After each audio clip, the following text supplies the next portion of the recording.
এক সকালে ছোট্ট হাসু তার লাল রঙের সাইকেল নিয়ে ঘর থেকে বের হলো। খুশিতে কুয়াক কুয়াক করতে করতে সে বাজারের দিকে চলল, মায়ের জন্য পাকা কমলালেবু কিনবে বলে। হাসু চাপে চাটি সাইকেল চালিয়ে বাজারে পৌঁছালো। তারপর সে সাইকেল থেকে নেমে ছোট্ট ঠোঁটে করে পাকা কমলালেবু বেছে নিল।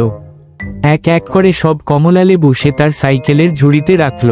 সব গুছিয়ে নিয়ে আবার সাইকেল চালিয়ে বাড়ির পথে রওনা দিল। ফেরার পথে হাসুর ছোট্ট সাইকেলটা হঠাৎ একটি গর্তে পড়ে গেল। ধপাস, ঝুড়িটা উল্টে গেল, সব কমলালেবু গড়িয়ে পড়ল রাস্তায়। কিছু কমলা থেতলে গেল, কিছু ময়লায় গড়িয়ে পড়ল। হাসু থেমে গেল, ছোট্ট ঠোঁট কেঁপে উঠল, আর তার গোল চোখে জল এসে গেল। সে একটুও শব্দ না করে দাঁড়িয়ে রইল। তারপর ধীরে ধীরে বসে পড়ল রাস্তার ধারে। তার ছোট্ট পাখনাগুলো দিয়ে মুখ ঢেকে নিল আর চুপচাপ কাঁদতে লাগলো। নরম পালকে ভারী হয়ে উঠল কান্নার ফোঁটা, মাটিতে পড়তে লাগলো টুপটাপ করে।